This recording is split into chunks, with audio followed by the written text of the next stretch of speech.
the last sort of tail end of the season here, and they've been pretty good. They've been good form. So it's up to us to stand and rise to the challenge and get a good win here on Saturday. So it's a big game for the manager. It's a big game for the players, and I'm interested to see how they get together. They come and rise to the challenge of Saturday's game. Well, Jamie Murphy was just back. Declan Jordan was just back.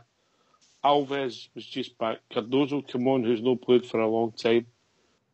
We've got two young boys in the middle of the park making their all-firm debuts. Our most consistent centre-half gets a bad injury quite early on. How that influenced the game, only you'll never be able to answer. What else? On the right, we were pretty stable. So that's the circumstances behind a lot of it. So were we overcritical, Ulster?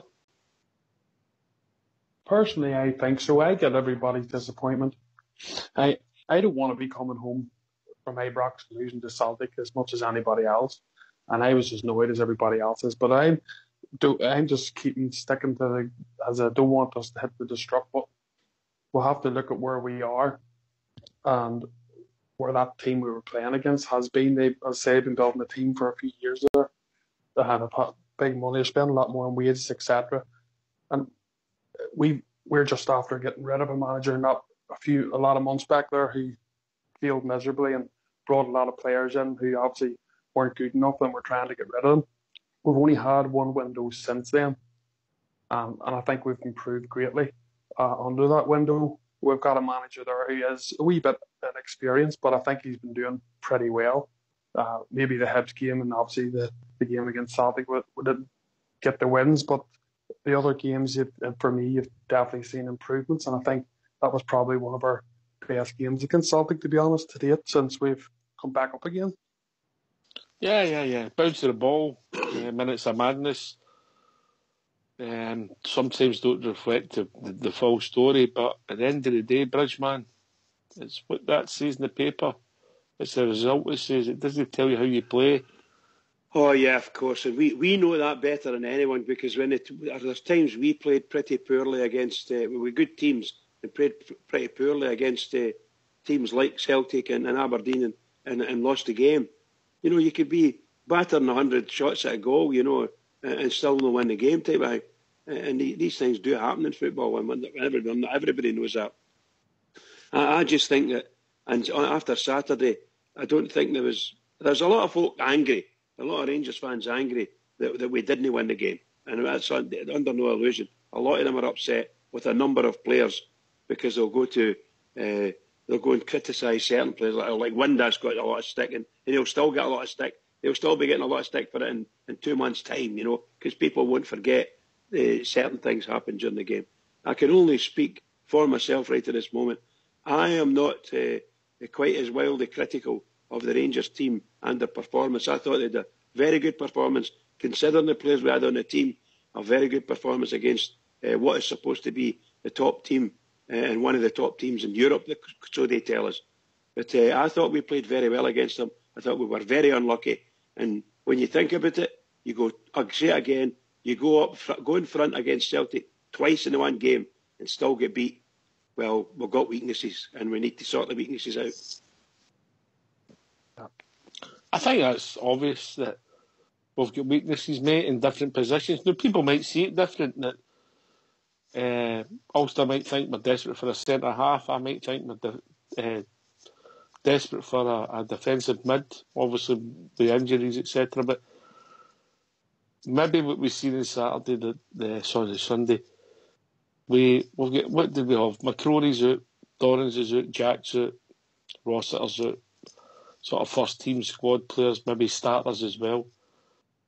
Obviously, the boy Martin getting injured, he might have been playing, we don't know that. So we'll go at players to come back, but my squad could just be a wee bit threadbare, Ulster bare. Yeah, this is it. We've seen some weaknesses. You know, I don't want to call too many players out, but let's be honest. There's players in that team on Sunday who will not be in our squad come next season, because I'm confident that we'll go out and we'll we'll add quality. We did add quality in certain positions, but obviously we couldn't put all the money into the pot at that window. Summer's probably the best time to do it, and I think we'll pick our positions. I know different people have different views on where we need to strengthen, but I'm confident that we will strengthen in those positions, especially centre back. We need, in my opinion, and I know Bridge says the same, good centre halves. I think that's what we've been lacking for a while. There was a bit of a partnership with Bates and Martin. Unfortunately, obviously Martin was injured for the game, and then Bates, he got injured pretty early as well. So we had to switch him with Cardozo, and then you end up with Cardozo and Alves, who are two players who haven't been playing much lately, especially Cardozo. I don't think he's played in months. So yeah, I'm confident that the positions will be filled in the summer, and I think there'll be a far better team for it next season. All right, you've got a magic wand, Ulster, and you've got 2 players to sign. What positions would you fill first? I think definitely a centre half. That is a must. So that centre defence mid, I think we're good with McCrory there. To be honest, I think when he's back and fit, he'll nail that position. Trying to think what else would be.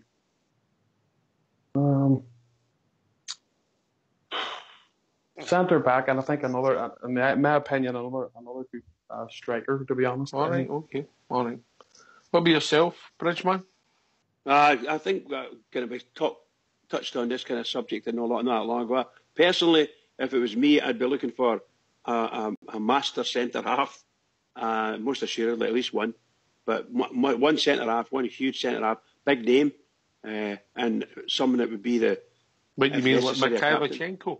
Mikhailichenko, yeah, not a long name, but you know what I mean. Status-wise, someone with a bit of stature. I mean, it's up to the manager and the what you call director of football. These guys will know what we need. They must know what we need. And I know they're like sometimes rocking horse teeth. They're just not hard. They're not easy to get. So I would go for some gigantic guy, someone like that young boy that's playing with, let's say, Ross County, I think it is, the boy Suter. Somebody about his size and build is what we're looking for, and bring him on, let him go into it. Is the boy Suter Noble Hearts? No, it's his brother, his young brother. He's on loan from an English club. I can't remember which club it is. He's on loan up at, I think it's Ross County. He played against us and he did no bad. So it's 6'7" or something like that. Now, that's the type of guy I want in centre half. But he needs to be good. The scouts, if somebody is looking at somebody, you go to watch him and you make him see if you think he is or a piece, you know. Absolutely, not just against us, you know. But all right, so it's two centre halves for you, Bridge. I would go for a centre half, and if I could, a centre forward similar to what Big Ulster saying. And the reason I'm saying that is because I think that the young lad Morelos, smashing player as he is, I've got a sneaking suspicion he's going to go, and he's probably going to be away in the summertime. That's my sneaking suspicion. And if that happens, we're going to be snookered. But certainly look for a big Mark Gately type centre half. I'd be looking for centre forward. Centre forward. Apologies. So centre half and the centre forward. What about yourself, Fox? What do you think? Oh, centre half, I think, is a priority. I can see that. And we ain't short of midfield players when everybody's fit. But we've only got McCrory that can do that role. Whether there's, I suppose Rossiter, but we really don't know what's the strengths and weaknesses in Rossiter's game.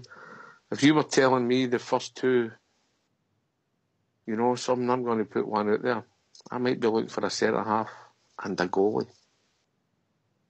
A lot of people probably agree with her.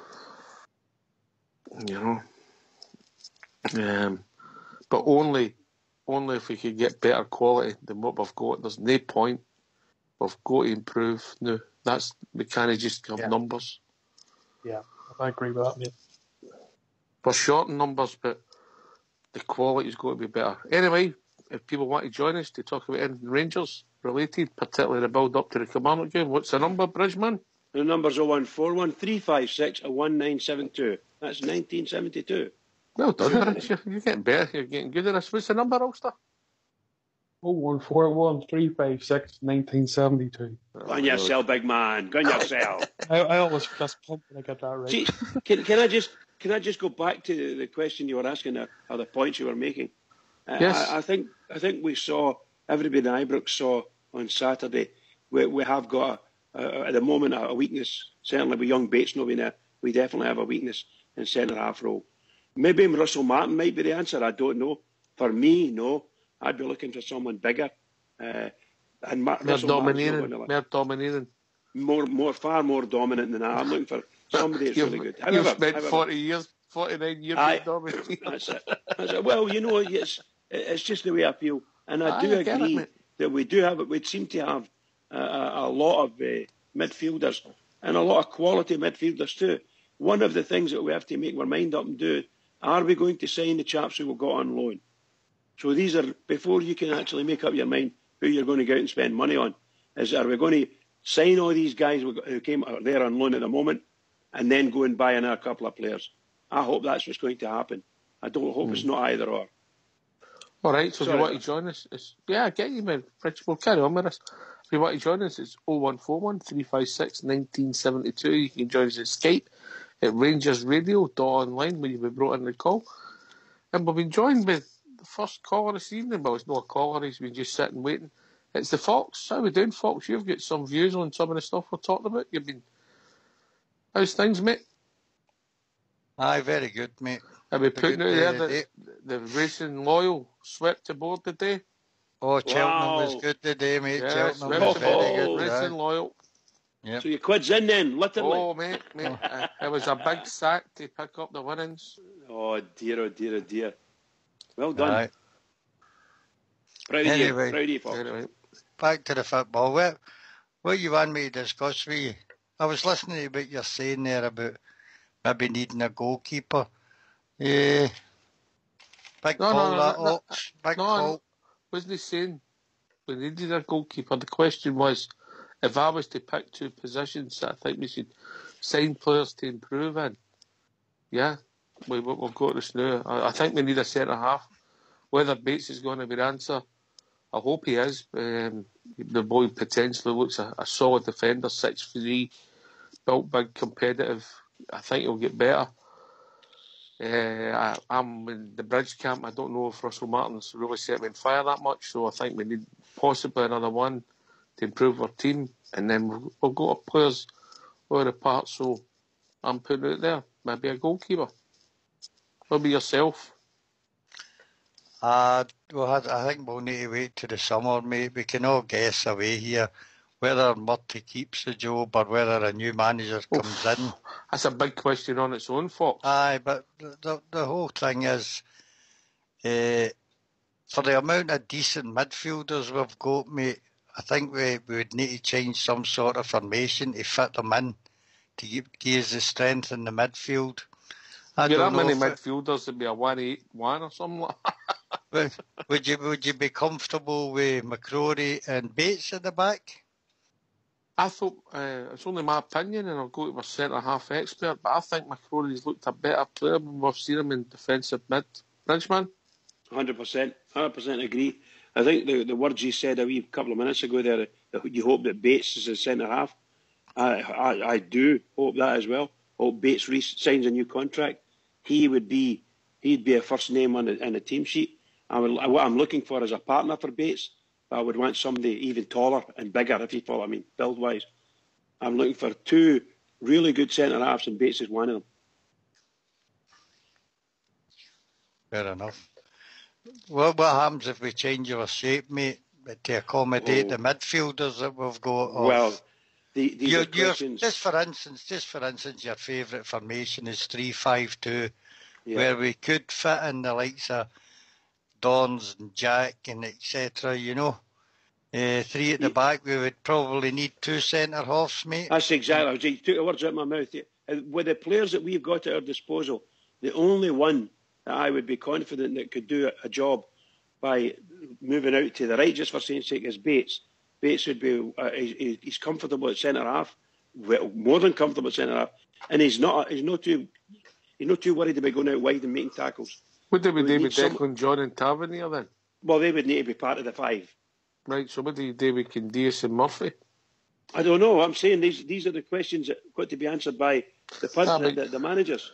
You get the big bucks. Wait, come on, you must have the answers. No, I'm saying we don't. I'm not being funny when I say this. Yeah. At the present moment, we don't have all the players in all the right positions to play 3-5-2. We've got players that can play in certain positions. We would have to make a lot of changes and adjustments. But if you want to play three at the back, then I would suggest you're looking for three chaps that are comfortable playing centre half. Two of them should also be able to play out wide if necessary. That's what you're looking for. People with comfort. That's the basis of your whole team. And obviously they've got to be good with the goalkeeper as well. They've got to understand what they're doing. Mm-hmm. Your five midfielders, you spoke about them just a minute ago, five midfielders plus two full-backs, if you follow what I mean. So you've got maybe 8 guys in your team you want to pick 5 from. So there's people who are going to be disappointed. Would you drop Tavernier and Declan John? I wouldn't. Would you drop Jamie Murphy and arguably the player of the season, Cadiz? No, probably not. But I'm just saying, these are the questions. We've got good players. We'll go to Ulster with that one, mate, because we can't answer. Don't give me that one. That's that is the problem, you know.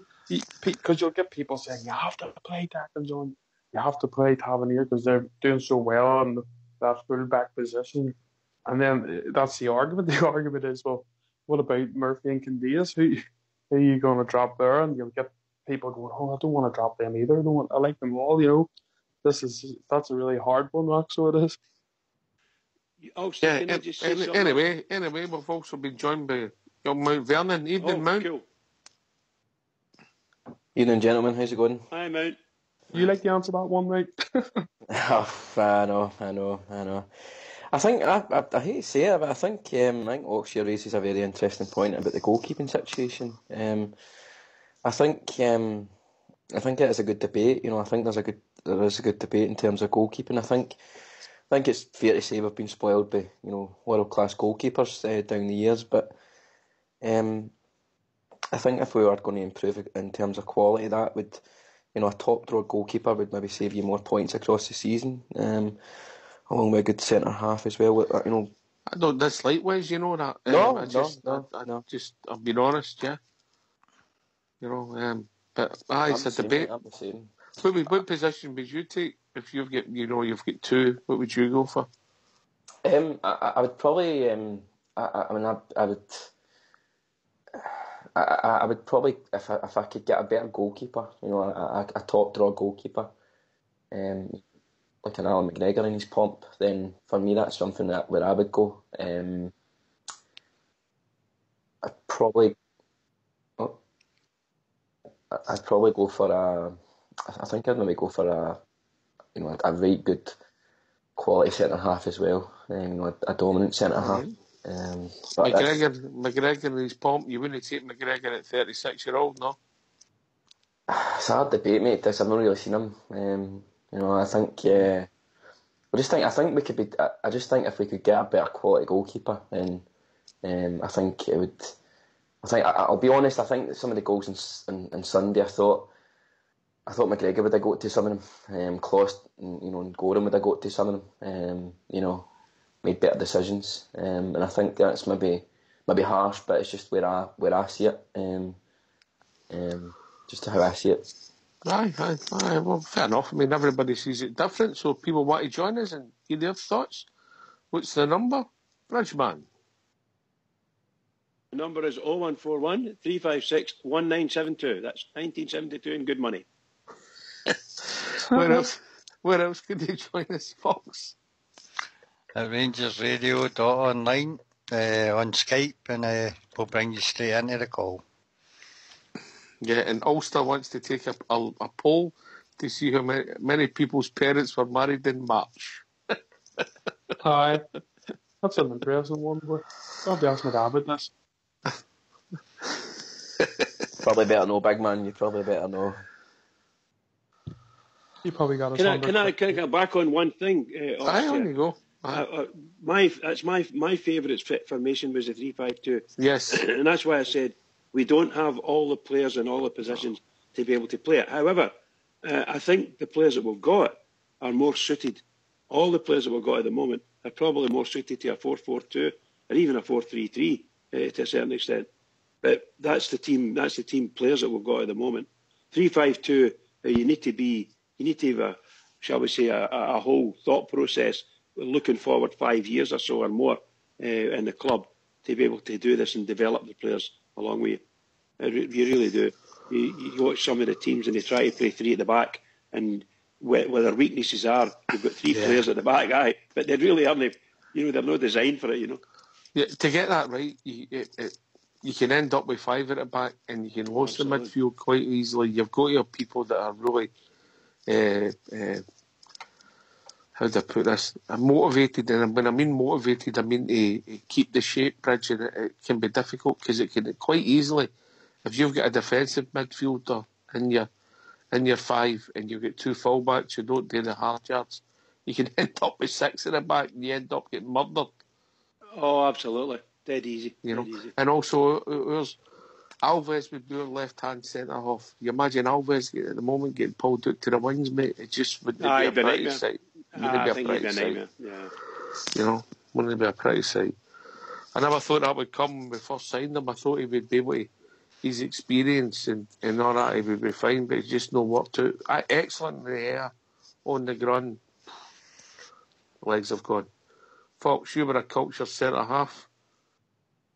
Yes. In primary school. So I was, the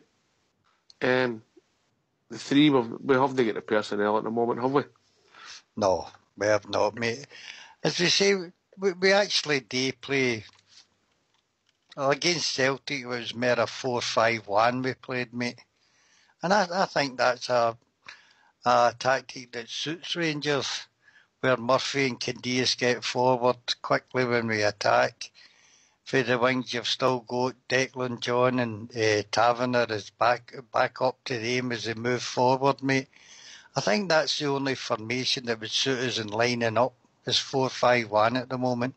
But people are screaming that if we sign James and Cummins, we need to fit Jason in somewhere. But to fit in two up front, you've got to lose one for the middle, mate. And that's where I find the conundrum is for us at the moment. We all want to see two up front, but how do we do that and keep three in the middle, mate? Aye, it's a difficult one. Can I just say to Padge in the lobby, man up, get the remote off your missus. And Benny the Bear, we know why you get married in March as well. Fair comment, Fox. You're right, this conundrum. But maybe the problem is, and we go back to Mark Warburton, I always thought Mark Warburton had something about him, but he became stubborn. Maybe this is, you've hit something there, Fox. Our system's got to be flexible because we're getting results through the piece away from home, but we're failing at Ibrox, Mount Vernon. Aye, I mean, I think it's a weird one. I think it's it could be down to system, it could be down to mentality. You could probably put it down to a lot of factors, Oxtia. I think the big thing I think at home is that I don't think we get the chance to break on teams. I think teams when they're at home they've got to come out a wee bit, and I think gives us more space. I think at Ibrox they can get the formation right behind the ball and make it dead flat and dead hard for us to break through the lines. But it's I get where Bridge is coming with the formations and all different things, but it really boils down to it, guys. If we can get better quality players on the park, they should be beating lesser quality, and that's what it's all about. It's about improving the team in the right areas, and it's just how I see it, mate. I think formations as a factor, but I think it's down to the quality of player that we need. Will ultimately improve us, But you might get 5 or 6 good players, mate, if they're just running about and then don't become a team. Aye, it's a factor, mate. It is a factor, but I don't think it's as big a factor as I don't think if we went with a different formation, I think we made fundamental errors at times for their 3 goals. I think all 3 goals from our point of view were soft. They could argue the same with our goals, but fundamentally from it was fundamental errors. You know what I mean? They didn't carve us open. They didn't carve us open. didn't put 4 or 5 passes. For me, guys, it was fundamental errors, and that's just how I seen it on Sunday. I don't think a formation change would have perhaps would have changed that. I just think it was fundamental bad errors. Aye. I think you may be right with the goals we lost. I mean, You can't argue with that. You can struggle and make that. I mean, but you can say that about all goals, really. You can look at mistakes. Look at Windas's goal at the start. People might not have noticed it live, but their defender made a hash of it when he came and took the ball off him, and then whoosh, next thing you know, it's in the net. But I think of all the 5 goals on Saturday, in my opinion, all five of those goals were all defensive mistakes or bad play by one or more players on the pitch. So the 3 Celtic goals, although I have to say they were absolutely brilliant goals, I'll take nothing away from them that way. The guys hit the ball and did what they needed to do, and they stuck it away. Our keeper could have been at fault for one of them, 2 of them, whatever. But really and truly, it's the same with the 2 goals we scored. But the outfield play to allow the shots to take place, that's the weakness we've got. And we never blocked it. We just didn't block it. So that's all it was. Aye, well, interesting times. It's funny how we see it all differently. But if you want to join us, as we said, it's 01413561972 or join us at Skype at RangersRadio.online. Online where you'll be brought into the call. I don't know where I get .com for. But we've got to look forward, Mount Vernon, to the game on Saturday. It's another massive game, mate. Of course, mate. It's going to be... All the games, to the end of the season are going to be massive for us. We've got to get out there. We've got to, the fans deserve a performance, especially after Sunday. The fans will be looking for a performance. Steve Clark brings a very well drilled, organised side. With a very good midfield and threats all over the park. So we're going to need to be drilled. We're going to need to be up for it. It's got to be attitude. Got to go test of their attitude, good test of their application, and see, get back to winning ways. Because I think if we can get one on our wee run again, we'll see where it goes. You're here, pal. You're here. Yeah. Can I just say the last time we played them, the boy, I think they said for West Brom, he was part of the 3 in the midfield, and that was the trouble. He murdered us. Mm-hmm. So it'll be interesting, Fox, if we go with the 4-2-3-1 again. Mm-hmm. Where all of a sudden you've got their 3 against their 2 with the way we play, we win this bombing forward, allegedly bombing forward. How do you see us? Who's doing the Titan? How do you see us like? Oh, sorry, you're speaking to Fox. Sorry. Well, I think Malumba is a key figure in it, in the centre of the park, mate. And our strengths are on the wing. One of our 4 most consistent players since the turn of the year have been the 2 full-backs, Jamie Murphy and Ken Diaz, mate. That's where our strength lies. They tend to pack the midfield, mate, so we need to take them on in the wings, I think. I don't know exactly. They've still got Kirk Broadfoot, etc., playing with them, mate, so surely the pace and the inventiveness of our wingers could get us the win down the wings, mate. I don't know what you think about that. The midfield, I think, will need to obviously match them up in the midfield. They tend to play a 4-5-1. I think the last time was it Power or something and Dicker that sat as the defensive midfielders. And then Malumba plays he's got a kind of free role in the midfield to take up whatever position he wants to. They've got 2 half decent wingers in Jordan Jones and Mackenzie, I think it is, with Chris Boyd up front. So I think we've got a chance of beating them on the wings, as I keep saying, and getting good balls into the box where Windass and Morelos hopefully will feed off them, mate, No room for Cummings in your team? It's not. I'm laughing. We all know Jason Cummings is a better finisher, mate, but there's no doubt for me Morelos is a better all-round player. The only way I can think is the opposite everybody. Well, it's not the opposite everybody. You'd need to drop Windass, push Morelos into the further back of the two, and Cummings up front. Now, Morelos wasn't always a striker, mate. Morelos when he started playing football, was actually a midfielder. And maybe that's how he's so good at holding the ball up and laying off decent passes, mate.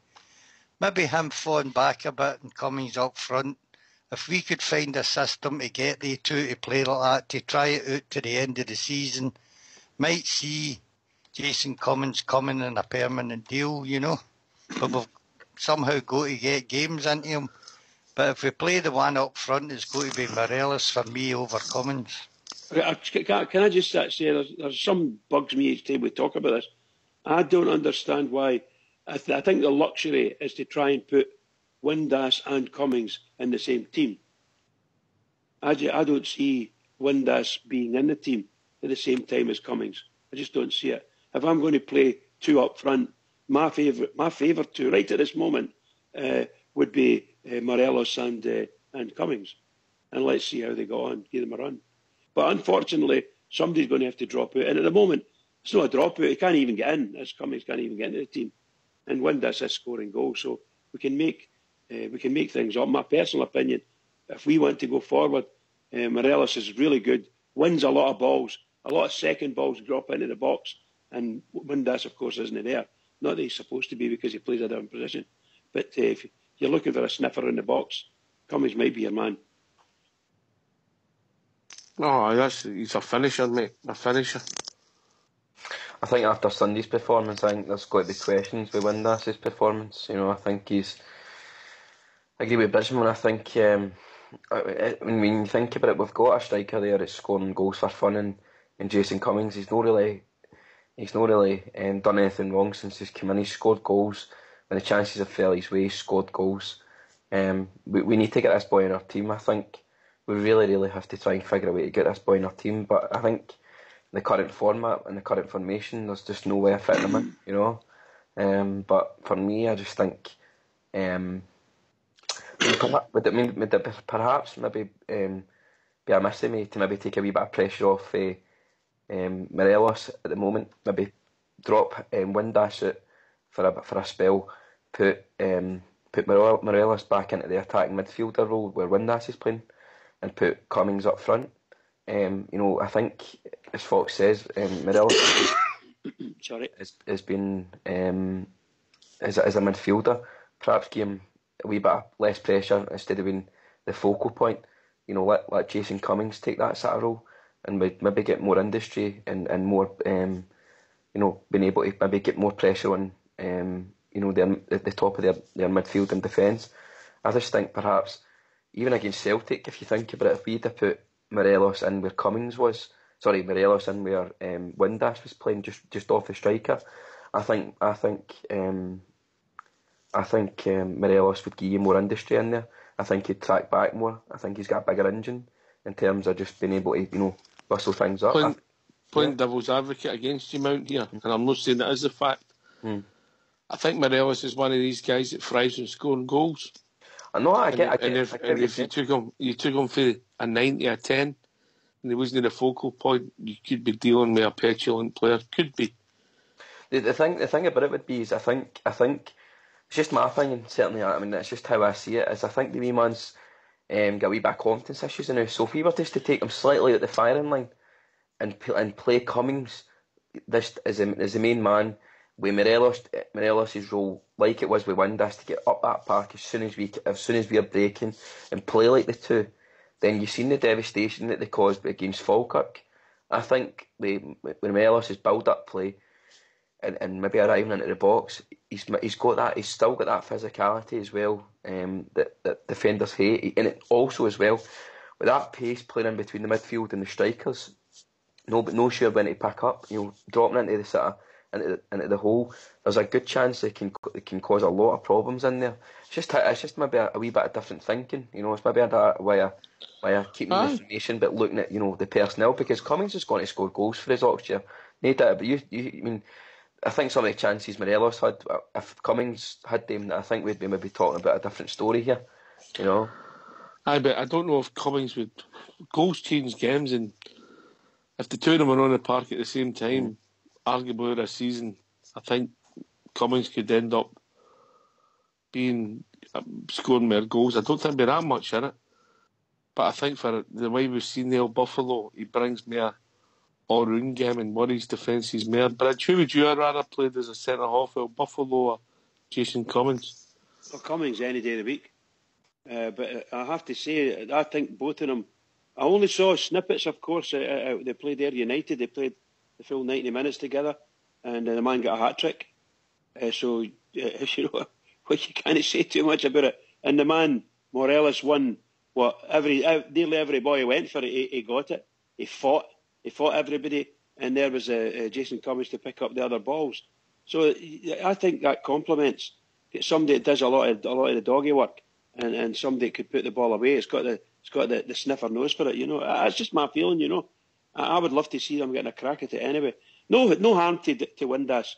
I think there are times Windass might need to take a wee back seat here and let this other boy get a chance. But by the way, I'll remind everybody, we've only got 8 or 9 games to go till the end of the season. So every single game is absolutely crucial. So the manager's got big choices to make all the way through. And I saw, I think we were speaking about it, did we speak about it last night? The Dorans is back training. So that's a biggie. Played a half yesterday. Well, there you go then. So it won't be long, maybe a week or so, until he's chapping at the door, ready for a game. So you're getting better quality players coming back in. So obviously other people need to take a back seat.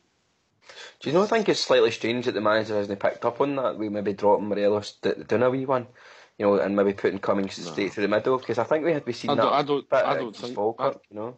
I'll be honest with you, mate. I don't think he'll take. I know Blue Shadow's been pushing it for a while, and I get his point. You know, because of the Windass, the enigma that is Windass. I don't think any coach would take Morelos away if he's playing around about the 9 area. They just, as a coach, if you were coach Morelos, you'd be praying that he gets a goal in the first 10 minutes against Kilmarnock to get his confidence up. I can't see him taking him out and playing him in any other position. Ulster? Yeah, sorry, just on mute there. That's all right. Yeah, that's I like that. I think it was Fox might said the same on Bridge. Fox brought the idea up first there. Maybe dropping Morelos back a wee bit and playing Cummings up top. But as you say, Alex, I don't think he'll do it. I think he'll keep Morelos up there because of his strength and what he brings and the chances he creates.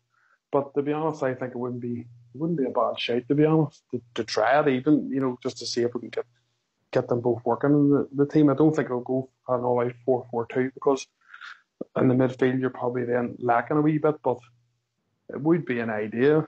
Try Morelos sitting back a wee bit. Then again, though, we'd see, as you said yourself, to see how he is sometimes. Would he want to play that type of role? I don't know.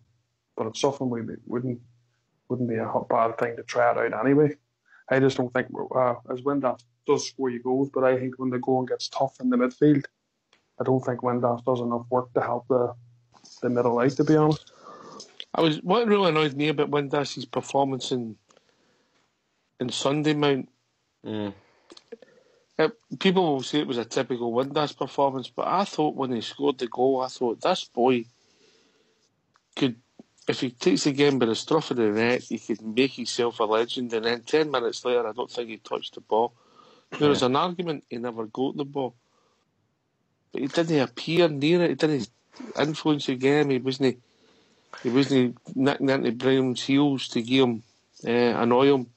Nothing, all the things that we were hoping to see from playing in that position did we see. I think I noticed him drop him later in the game when we're 3-2 down. I noticed what happened there was we took Goss off. Yeah. He went back and played Nick to Docherty. Cummings came up, tried to link up with Morales. That's how we stopped playing because Docherty and Windass, Docherty and Windass were that deep that they couldn't influence the forward play. They were even behind Tavernier and Declan. and there was a big gap in the centre between the two centres, which meant any second balls that were getting it cleared away for Cummings and Morales when we were trying to get the balls in the box weren't getting to Doherty or Windus because they were so deep, mate. There was such a big gap. As I said, sorry, when you go, guys, sorry. Is the whole problem, mate, really in the centre-half position because we lack pace there, that there's a gap between the defence and the two midfield players. If our back four could possibly, say for instance, next season you've got McCrory and Bates who possibly do have a lot of pace, mate, would allow the back four to push up where they two wouldn't be so isolated, and we could go to 4-4-2 to get the two strikers up front, mate, you know. I think that's a fair comment about the centre-backs, mate. I think that's a fair comment. I think that was the problem against Celtic on Saturday. The gap opened up because Alves and Cardozo couldn't push up because they didn't have the pace to cover themselves, mate. So they hung back and left the two boys in the middle out to dry for me, and they never got into the game, you know. I think Celtic had far more players in midfield than we did. We still stayed with the two wide men, Candace and Murphy, and you left 3 against 4 and 5 at times. You know, that's what it looked like to me. I think the boy Rogic dropped in. Anyway, we need to look forward, no back. Right? Is that a deal? We need to look forward. Oh, please do, yeah. But the thing is, these decisions will probably need to get made shortly, mate. Apart from the semi-final, we're just hoping to collect enough points to stay in second at the moment. If we finish second, it's the end of June, mate, when you're getting into the first rounds of Europe, mate. So they'll need to figure out a system that they're going to play next year with in mind MD that they possibly want to sign. Will it stick to 4-2-3-1 or will we have a new shape next year? These decisions must be done now, mate, for me. Fair comment, but what I would like, and I'll take this to Ulster first, is a bit more flexibility in my system. Yeah, I think you're right there, Ox. There's games there that we can win comfortably, especially since we've got our new signings in. I think we've went on a good run, but flexibility-wise, probably against the Celtic game and the Hibs game, when they pack the midfield, sometimes we could call it out a wee bit. And I think that's something we need to look at, to be honest. I think if you're going to, maybe the Hibs game and even the Celtic game, looking on it on hindsight, even though Windass scored, they maybe need, as you say, flexible enough to put a 3 in the midfield and try and work a different system around that there to help you in the middle. Definitely.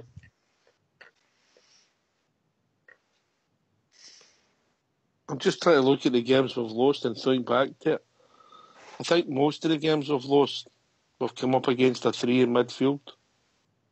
It always outpowered in midfield. Now, this is the thing as well. Like, Celtic don't really change anything. They just realise that if they put that extra, if they put Brun and the boy, the big. I was watching the boy Roddick. He was right between the defence and the midfield. Nobody knew who to pick him up. It was right in that space where Windass should have been effective for us. The big difference in midfield was when Roddick didn't have the ball or Celtic didn't have the ball. Roddick stepped in and played as a third man in that midfield, and that was a big difference. Windass couldn't do that for us. He couldn't put his foot in the ball. He couldn't make challenges. He couldn't. I don't know. I don't know if it's a cop-out to say that he's not that type of player, but we need him in. We need him going forward. Windass going forward. There's no questions asked. He done well in that sense. But when it turns, when the ball is turning, it's going into a transition. We've got to look at the Windass situation where he's not turning into that third midfield, in my opinion, and that was the key. Are we assuming, Mount? And I'll take this from the panel, starting with Ulster. Are we assuming he's told to do that? Ulster? That could be a possibility, but sometimes as a player, you have to look at it yourself, don't you? It's like when you see when you see you're being overrun at times as a player, you should be looking at that there as a professional and trying to close that gap, But then again, it's up to Mr. Birdie, obviously, to notice that there is what's happening as well and be demanding more of Windass. But to be fair, I think the manager said a few times before, even when he scored a hat-trick one of the games, I think it was Fraserburgh, he had spoke about Windass's off-the-ball play and he wasn't too impressed with it. I think he notified that after a game. But then Mr. Murray keeps playing him. That's another thing, So if he doesn't think he's doing enough in there, he either has to get it across to him or put somebody else, whoever had to be Holt, and maybe just not have Windass in the team for certain games. There you go, Bridgman. Any thoughts? I agree with Ulster there. I think we're actually painting to the present moment. We're painting Windass into a corner. He seems to be, from a couple of months ago, we were speaking about him being the number 10 and a very effective number 10. A wingman for Morelos and so on and so forth. Whereas now we're saying, when we watch him, some games are particularly against the Celtic there.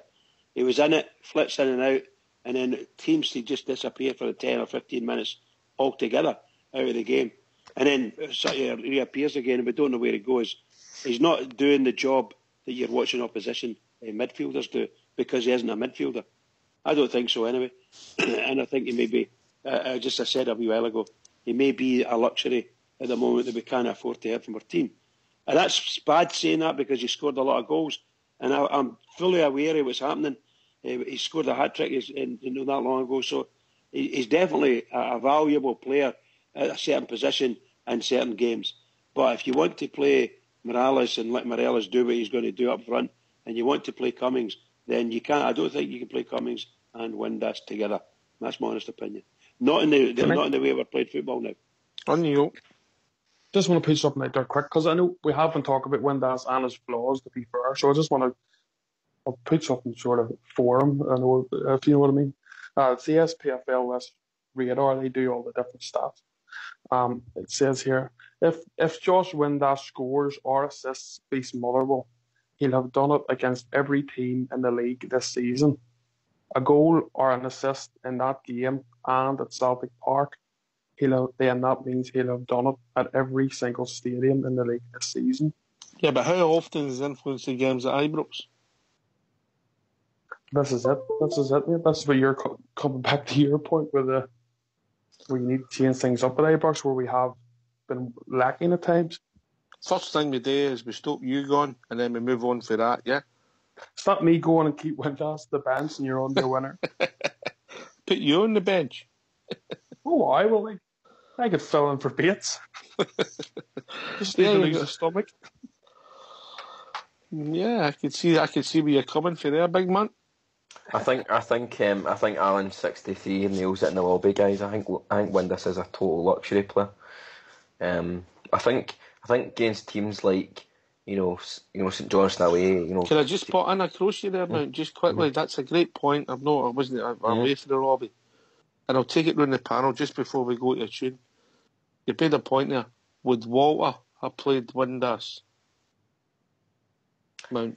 No, mate, I don't think he would. Certainly not in that Celtic game. And the games, I'm talking about that game.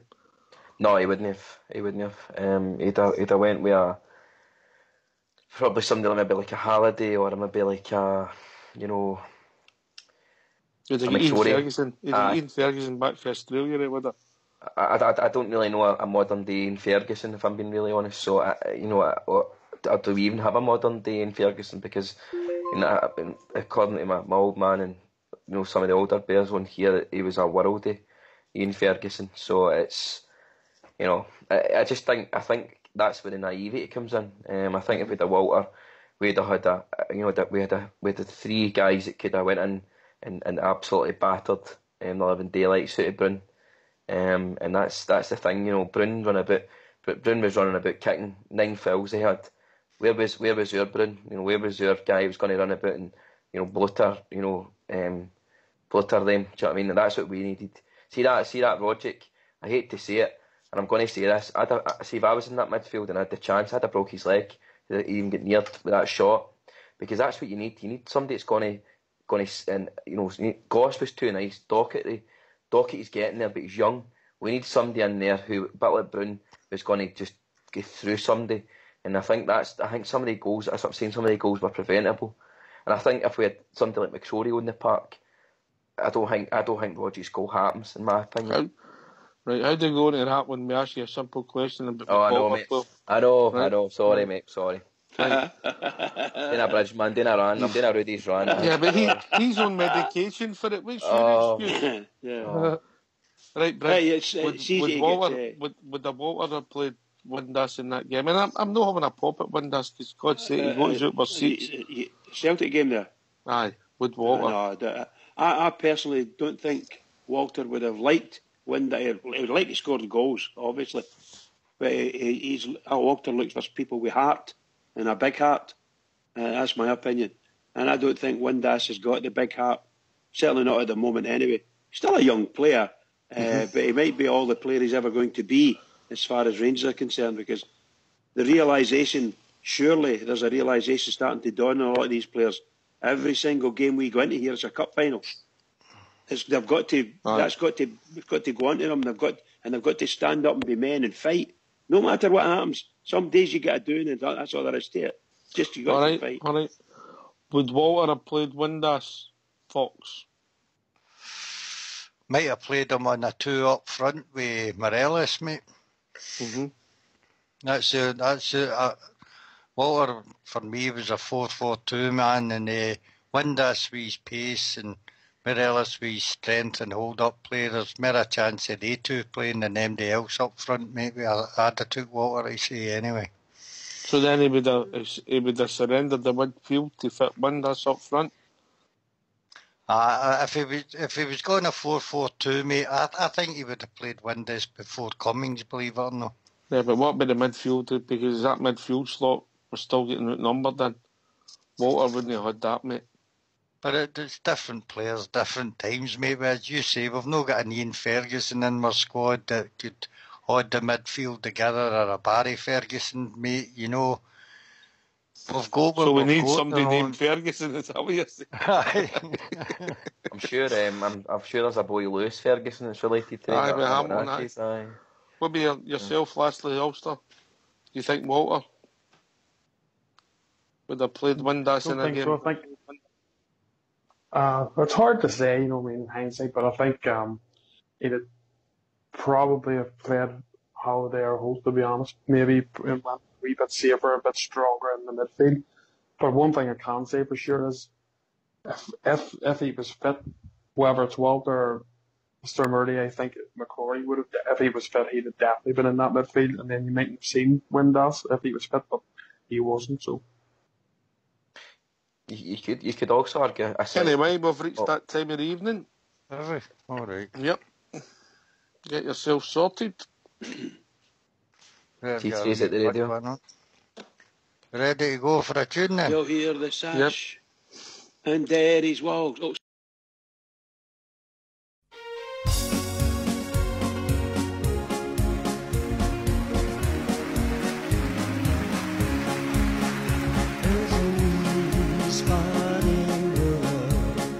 It's a place of great faith.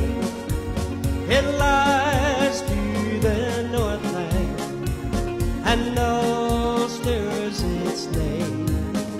It has only 6 counties, but all are renowned, and its emblem is a red hand, topped by the Queen's crown. Now the Germans came over in the year 41, and they tried to destroy us by bomb and by gun. But our history will tell them of others who tried. Our sons defended Ulster. They fought and they died. If a baby should speak to in his own rebel town, he will speak of our friendship still. Why can't we be one? Just to point to the red hand, to buy the Queen's crown.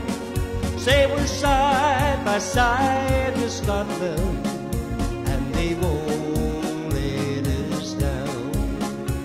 Like brothers and sisters, that is all toast is one. That is ring to our Ulster. It's heroes and sons. And while we are toasting to names we must join, that of William, Prince of our race, and the thanks of the boy.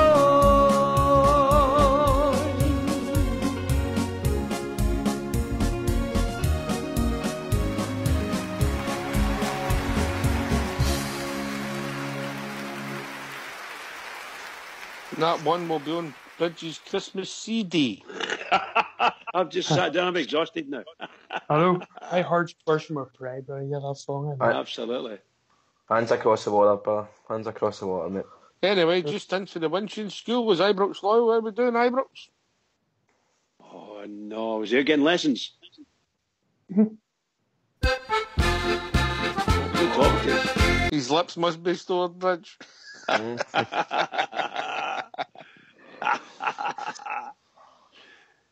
Well, he's had his chance. Tell him to wait until next March to get married.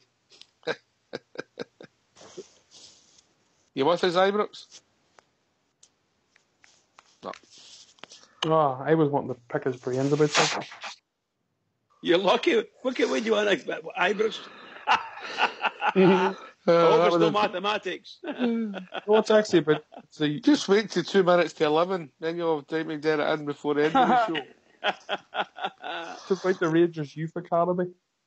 Right. They actually, on the Twitter account tonight, their academy are delighted to announce that Cameron Palmer has signed a new contract until summer 2020. I'm not too sure about him, to be honest. I thought Ibrox would maybe have a wee bit more info, so hopefully he gets on, tells him what this player's all about. See what young midfielder, mate. Fox likes him. I've only seen him a couple of times, but he just looks apart to me. Right. Good long-term contract entity that the boys go. That just shows you the promise that the backroom staff have in that boy, mate. Well, happy days, mate. Anyway, you were talking there. Who is the luxury player, mate? Is it changing our whole team to fit in Jason Cummins, or is it Windass that's the luxury player? What one is it? Oh, that's a bit of a question, that. I think the problem is when we come up against whether you say it's 3 in the midfield or 5 in the midfield and we get outnumbered, mate, that's where my problem lies. So whoever who's playing this Ibrox, we call it the shadow striker role. Whoever that is, that becomes our luxury. But we should be able to do that against certain teams at Ibrox and go out and steamroll them, and it doesn't matter who we're playing. But in certain games, we've got to be flexible and be sensible. Yep.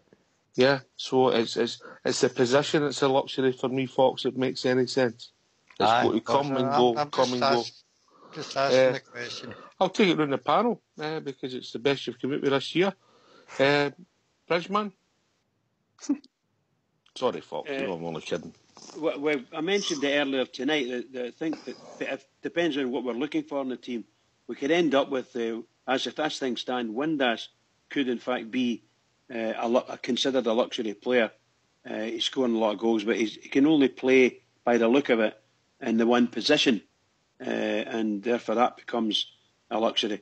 I just can't see that boy doing the things that other people would like him to do. It doesn't appear to be able to join in midfield. When he comes back to go into defence, he's like it causes some problems sometimes, you know. So I think he could be the luxury player. Yeah, I think he could be.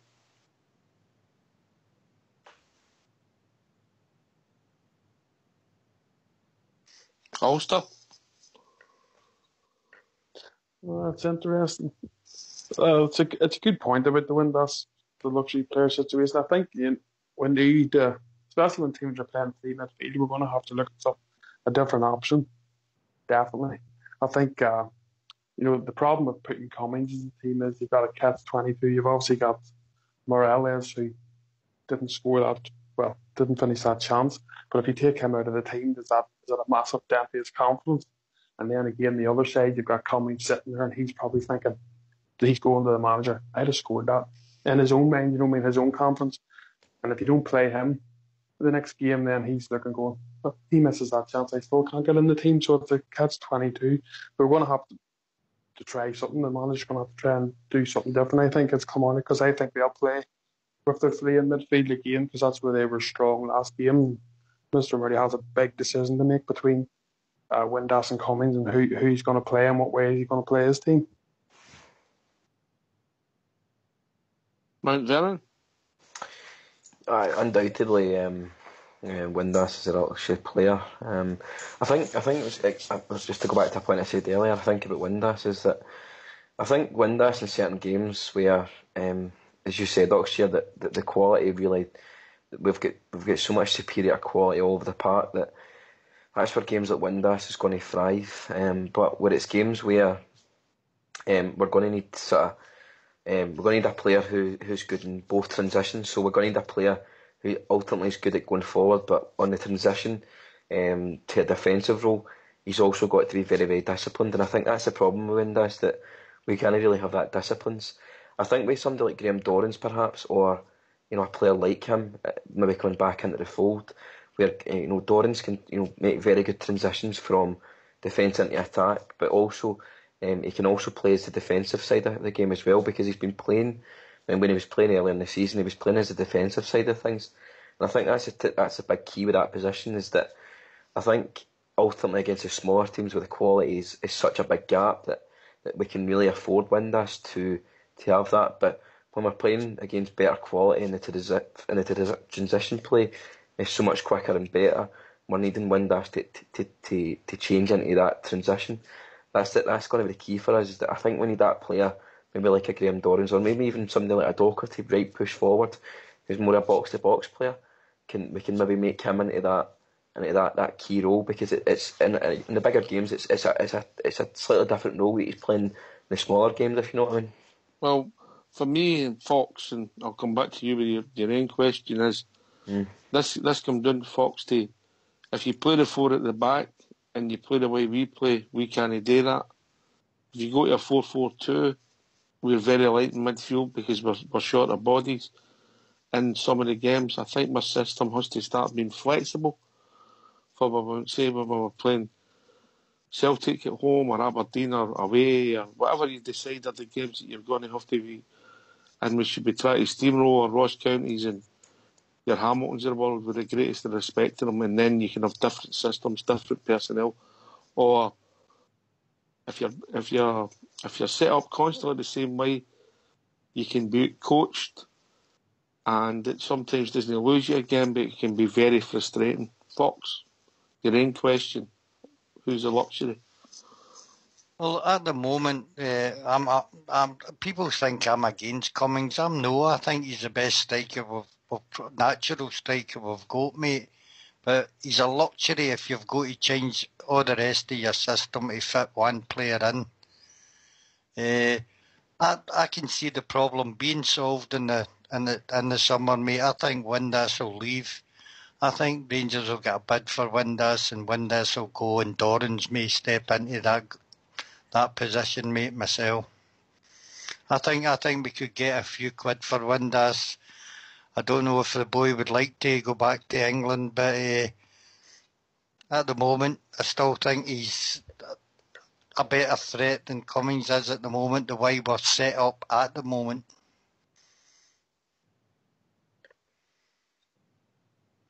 Is that too much? Depends how you judge Fox, but I think Cummings would score more goals than Windass over a longer period.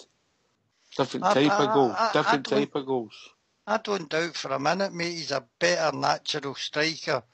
than anybody else we've got at the club, but I think he's a luxury because that we can't, when he comes into the team, all he offers is if he gets a chance, he gets a goal. But if you give Windass a chance, he scores goals as well, mate.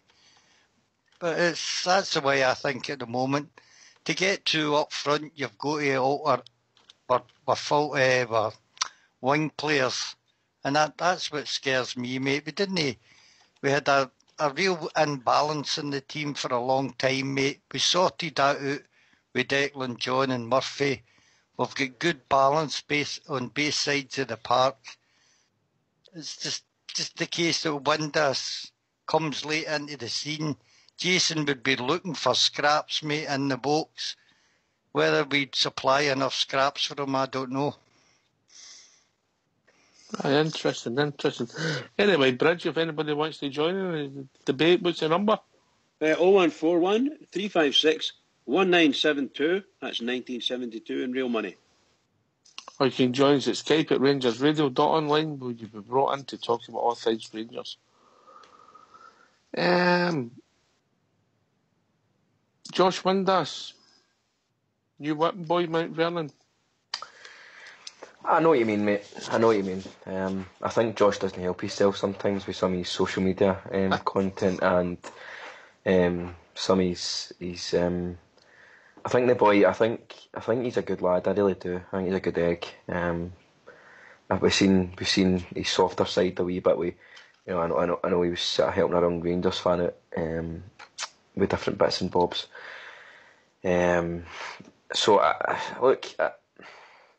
What Josh brings is he brings a dynamism going forward. He brings something that we really don't see.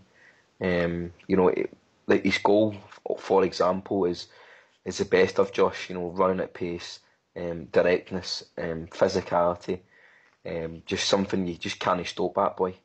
And that's the positive side of him. But the negative side of him on Sunday was that his lack of understanding of the position, his lack of ability to put a foot in, ability to get physical. So are the crowd making him the whipping boy? Is he becoming the whipping boy? I know what you mean, mate. I don't want it for him. I really don't. But it's one of these situations where talking about whipping boys, we've been joined by Ibrox Lyle. How are we doing, Ibrox? Evening, gentlemen. How are we doing, mate? How was the school one night? It's fine, mate. Fine. A few new mathematical equations were put in, but... Oh, proud of you, son. Proud of you. I told you, mate, you get that done. There'll be no holding you back. How you doing, lads? All right? All right, mate. What's on your mind, mate? I'm just really delighted to see that DJ's been called back up to Ryan Giggs' first Wales squad, and obviously Miles Bierning been called back up to the Malta first team international again. So it just shows that our senior players as well as our youth players are getting called up for senior internationals, and it's good to see, and it just proves how well we're doing in both sections. I don't want to say this too loud, but Travel Rug might be on. Is that Lee Wallace the only one that's not called up to an international squad? Well, we know how that is. I know. But Declan John looks a good player, doesn't he? He does. Beyond stretches imagination. He's got pace, fast feet, and we saw in the Old Firm game there that he can also defend as well, which we've not seen a lot doing defensive-wise, but he's obviously got that in the bag as well, and he's going to get his chance under a new Welsh manager, so I'm absolutely delighted. I know it's no your nation, but any nation whatsoever, mate, I'm happy enough to see. Can I just come in on that, Loyal, and just say I agree 100% with you. I'm also delighted for Declan John because when he first came up, he looked a bit rather timid and sometimes, and I'd make points that he needs to watch what he's doing and don't shirk out too many tackles because he'll soon get a bad name and maybe even get injured himself. However, he's done really, really well this particular year, and particularly under Murty. And for a snip, I got him in a free transfer. What a snip, eh? What a snip.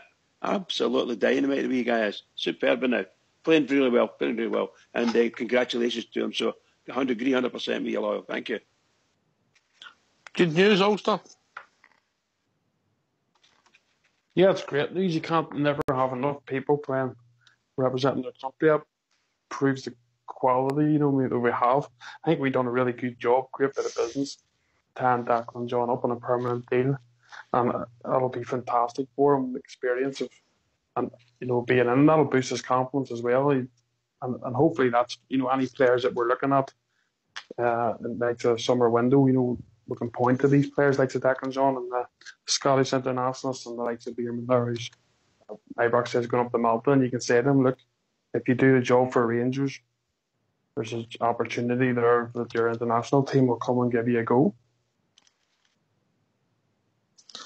Is that 3 players in the Scotland squad, Ibrox? It is indeed, mate. Murphy, Cummings and Martin, aye. So fair play. Ulster just says there, you do well for Rangers. Know that a lot of international teams now are on a different stretch of managers, and they'll give everybody a fresh shot. So that's what it's looking like it's happening, and long may it continue, mate. Aye. I was a bit surprised about the Russell Martin one because he's had fitness issues and he's not exactly set the head on fire for us. But there you go with the arrow, Fox. Huh? Aye, that was a surprise for me as well. But on the Declan John, mate, I don't think that's his first call-up. I think he's got a couple of caps already previously. It's good recognition for the young boy. And regards of what we think of the Scotland team, international caps, they mean things to footballers, mate, and they'll increase his value as well. I'm glad for the young boy, mate. Yep, Bridgman. Yeah, and I can agree 100% with what Fox is saying. Representative football is what every player really wants when they're playing. That's the pinnacle of most players' careers, to play for the international team. And I personally think that I'm stuck between the devil and the deep blue sea in this, because I don't want any of our Rangers players to play for this Scotland setup, or even past Scotland setups, recent past. I don't know what's going to happen under Alex McLeish. I still probably feel the same, and it might never go away from me, these feelings. So, but I do understand fully, having played football and loved it, loved the representative side of it. It's great to do that. But good luck to everyone. That's all I can say. Really, that's what they want. Declan John is a star, a wee star. Mount? Declan's been brilliant this. It's absolutely fantastic recognition for Declan John. I'm also very proud. Jason Cummings, Martin, and G Murphy getting international recognition. I think Murphy and Cummings have showed their quality.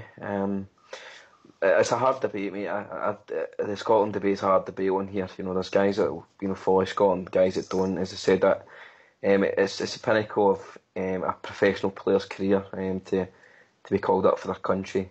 So on that note, I'm very, very proud of them. But in terms of the Scotland side of things, that's obviously another issue, probably for another day, mate.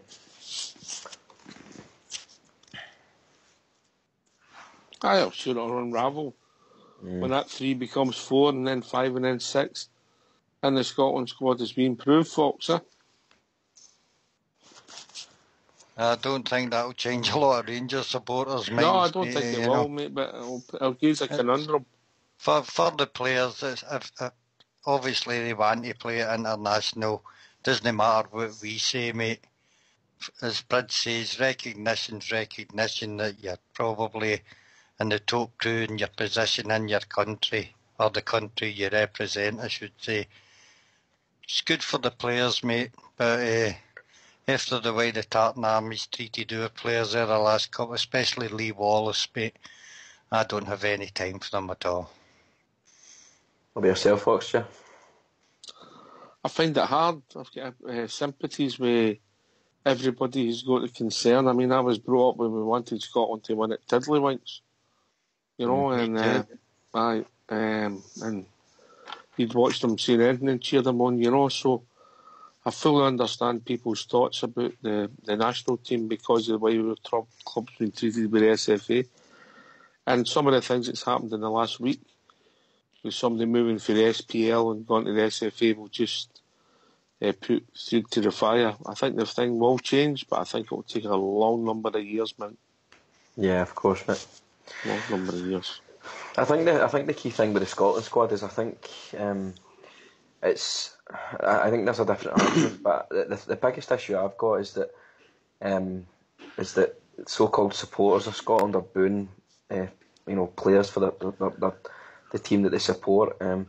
I mean, I just can't understand it. I sometimes get the banter and the partisan nature of football in Scotland, between other teams and all that. But I mean, how can you boo somebody who's trying to do their best for the country, the national country, just because of the team he supports or because he's or the team that he supports? I think that it's just crazy, because I think, I mean, it's not just our players. There's other guys like Ollie McBurney, who's a very, very big Rangers fan, who's been called up. I mean, I'm no doubt that the Tartan Army will get a hold of that young lad as well. And it really just does my nut in. Do you know what I mean? Because you go, I mean, there was an Arse Scotland. It's just, I don't know, mate. I just find it all a bit mad. I really do. I just find it all a bit mad. I wonder how the Tartan Army will treat Griffiths, mate, waving a tricolour at the game on Sunday. Stole the words right out of my mouth, I know. mate. I was going to say it, mate. I didn't want to say it. Yeah. But, a Scottish internationalist waving the flag in our team, mate. Trickler. It's poor, isn't it? Maybe he's nailed his colours to the master. It wouldn't be that if young Jason Cummings was injured and he was sitting in the Copeland Road and we'd won the match and he's up there with the Union flag. You can imagine the uproar and the. He's entitled to wear the Union flag. No, it's the flag of the country's birth, isn't it? Absolutely, mate. Absolutely. But you can imagine the uproar in this country, with that, and the politicians in this country. It's. Anyway, we've been joined by a caller. Evening, caller. Denver, mate. Oh, Denver. Hi, good evening, guys. How we doing, Denver, mate? Doing all right, brothers. Yourselves? All right, mate. How's your weather, mate? Must be spring Evening, Denver. now. You know what? We're about to get tonight the very first rain of 2018. Believe it or not. All right, okay. So I don't know how to deal with that. How do you guys deal with that? I've forgot about rain. Well, it's don't rain much here this year. Twice since the turn of the year. Once for 6 weeks, another time for 6 weeks. Excellent. So the summer will be a Thursday this year, then. Just the usual, mate. Just the usual. What's on your mind, mate? I'm kind of concerned a wee bit about Cummins. Not about his player or anything like that, but do you think he'll hang about if he doesn't get his chance? Because he's only on that loan period. Do you mind if I take this one? Because I've got thoughts on this. I think Cummings knows what's happening, and I think he'll sign for the Rangers in the summer. Excellent. Can I just come in on that as well? On you go. I've got the same similar sources that are telling me that as well, mate. It's everything's been agreed in principle. Same with Jamie Murphy. And there's another name as well that's in the fold as well. A Premiership player as well, I believe, is going to be joining as well. So good quality coming in for next season. Is this over and above the loan players, Mount Vernon? Existing loan players over and above that? Existing loan players. Jamie Murphy will be completing his contract. Right. I think that was just about done. Jason Cummings the club will be activating the clause to sign him for, I think, just over 600,000. I believe it's a 3 to 4 year deal, I believe. And there's strong rumours as well that the boy James McArthur for Crystal Palace is in talks, because I believe he's in the last 6 months of his contract. So under the Bosman rules, he's able to speak. And I know for a very, very good fact, James is a very, very big Rangers fan. All his family is as well. So I know that for a fact as well. That would be a coup to Rangers getting just what we need, another midfielder. Quality midfielder though, mate. Aye. How old is MacArthur now? I think he's 29, 30. I'm sure Ibrox Loyal, who ran Iraq, will be able to tell exactly what age he is, mate, but I think he's around about that age, Denver Bear. Just to let him know, right, okay. Just to let you know, Ibrox, his nickname would be the General, alright? The General? I'll give you his age right now. He's 30 year old. I got it. He's 30 year old, sorry, mate. Ibrox. He's 30 at this moment in time, mate. And I totally agree 100% with Mount as well. He's a very, very, very big blue nose, mate. I can assure you of that. Yep. So we want General MacArthur in, is that what you're saying? General MacArthur. I know who General MacArthur is. You can't wind me up that one. I'll be back. The exciting thing in you guys is we're getting all these blue noses in the team. Yep. Is that a big factor for you, Denver? Oh, aye. You need a nucleus. You need a big blue noses in the team. Get a good nucleus of blue noses in, and then you can wheel everybody else in. We can do his comments about being here and the biggest club in the world and all that. That was fantastic. I just read that today. Boy doesn't lie, does he? Is it a factor for you, Bridgeman, Rangers supporters? Well, I think it would be. I mean, Mount Vernon's converted me because he always said it's far better if they're there. 100%. I don't disagree. I never did disagree in reality, but I didn't necessarily put it down to my utmost importance.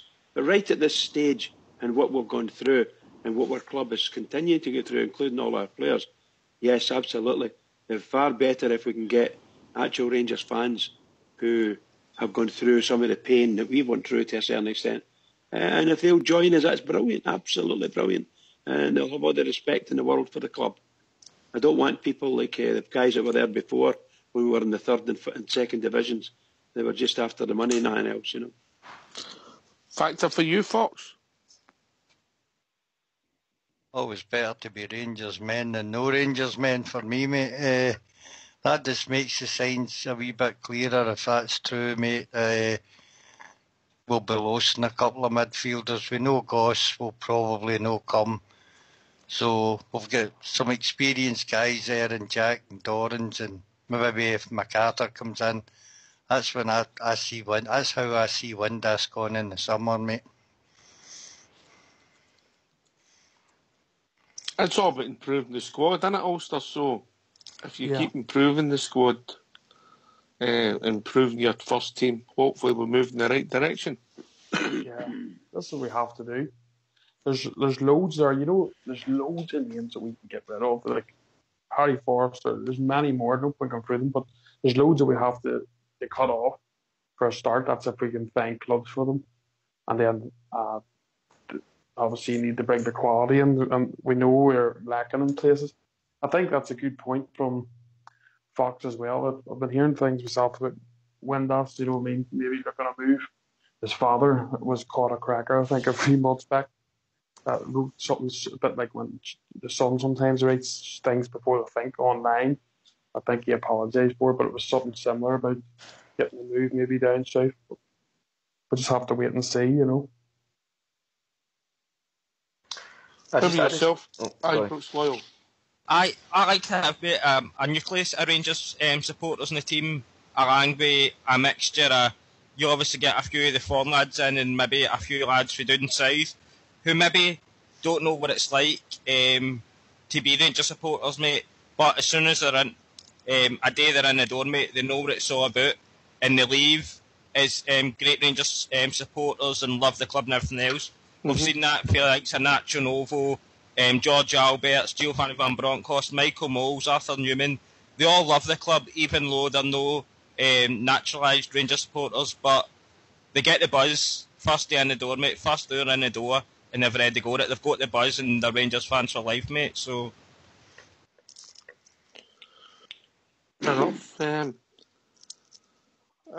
I've also been jobbing our caller. I think it's for Global Ambassador. How we doing? Big Al? G'day, boys. How are we? How we doing, mate? What's on your mind? I was just listening. I think there's a bit of apathy. I think we're settling here for second best in some aspects of what you've been discussing. I've never heard so many people, and not just on this platform, but on the forums all week, praising the Celtic goals. I can't believe that they're doing that as Rangers fans. I wouldn't say they were goals. That was it. That's all. They scored goals against us. And I'm sick of hearing about it. I don't think there's enough fight in the team. And what you're talking about just now, bringing these types of players in and things like that, is this not a Mark Allen move? Are we not going towards Mark Allen identifying players and bringing them in, and a coach will come in and take the team, and hopefully we get a new coach at the turn of the season, so we can produce better performances. I'm really sick to death with Murray, and I'm sick to death of people kind of defending him. I don't think he's been in any great shape, really. I don't think he's we've had really, really, really bad results. St Johnstone at home, Hamilton. The Dundee game for me, I keep thinking about it. Him crying or partially crying or about to cry after the game. I just think that shows weak leadership, and I don't think we need that at this precise moment. We need somebody that's strong to take us forward, especially for next season. But I don't think we can go into next season with him at the helm. I like what's happening in the background, and hopefully these players that he's all talking about, your MacArthur's might come in and we get rid of a lot of dead wood. Definitely a centre half. I would probably look at a goalkeeper as well, and hopefully Windass is gone because he's no heart, and the new Waghorn, I think he'll be gone in the summer as well. If we get a bit of dough for him, let him go. And he's just saying now that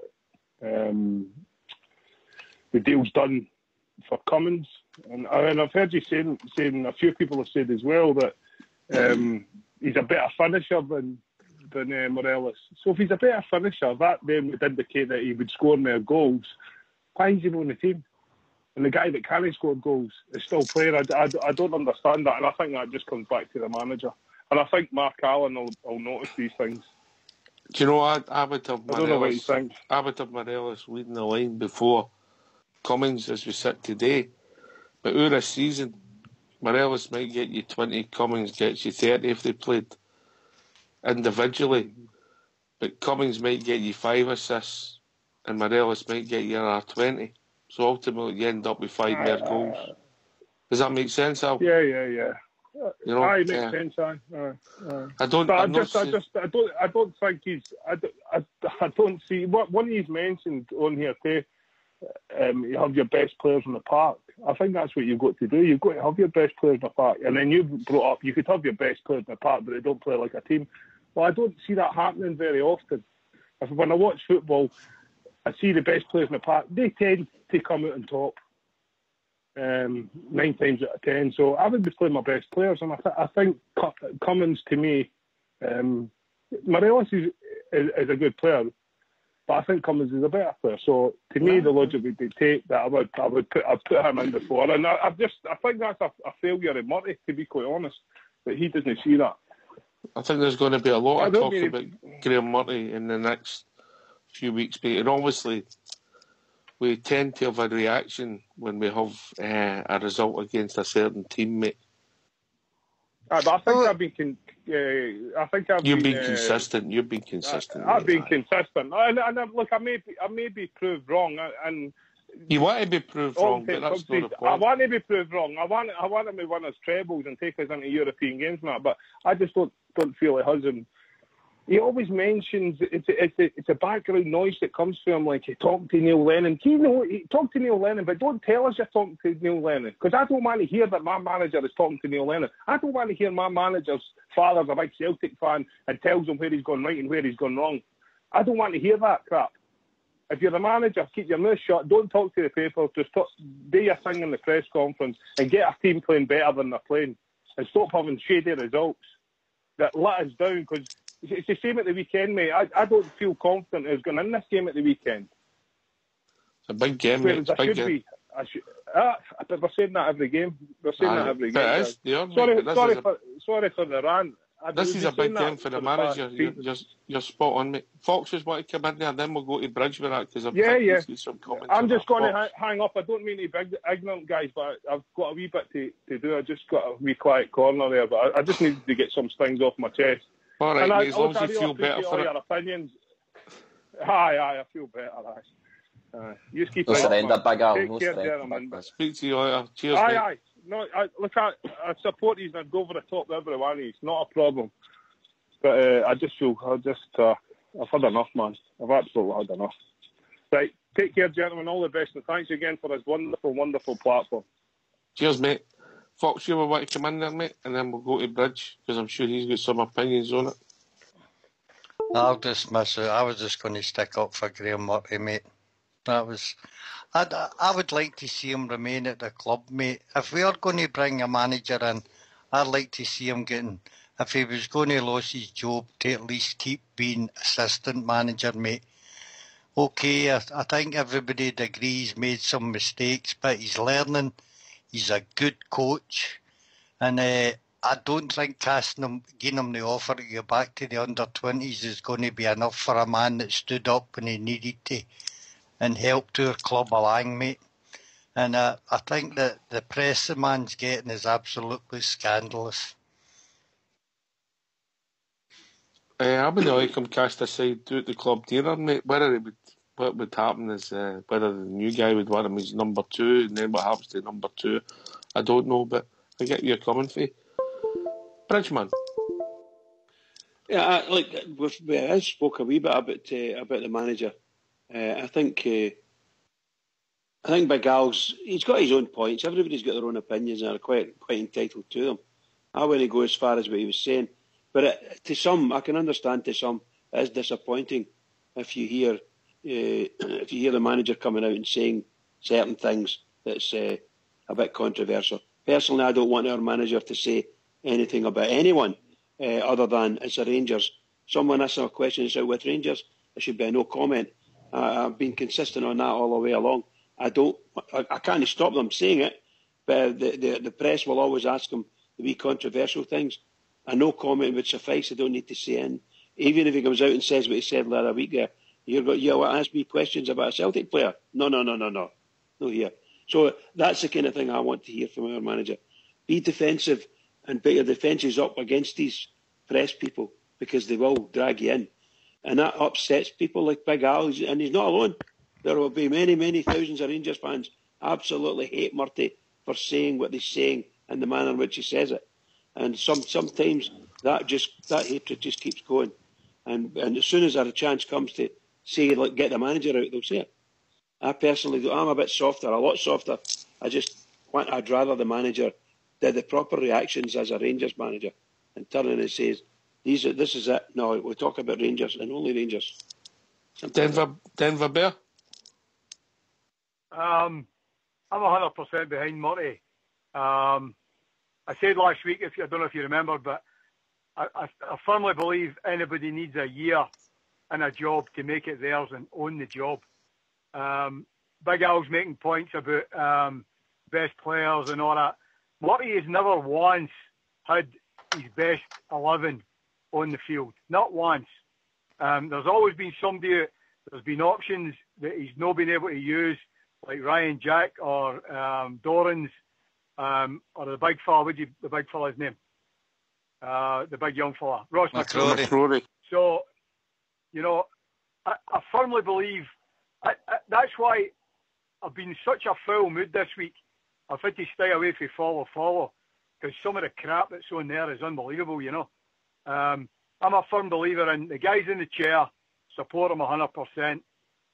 Okay, we've had some bad results, but you can see improvement, and that to me means a lot. And the bottom line is, if a new guy comes in, Jimmy Nick's gone, Jonathan Johansson's gone, and it's all start over again.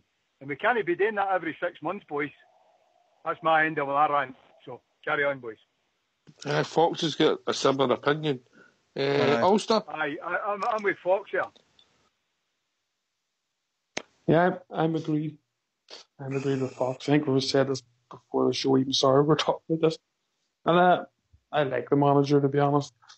I get people's point. They think he's not good enough and inexperienced and blah blah blah. I get all that, but the fact is, the squad he took under, obviously with Pedro and the players Pedro had brought in, it was a bit of a car crash, and he's picking up the pieces and he's learning as he goes.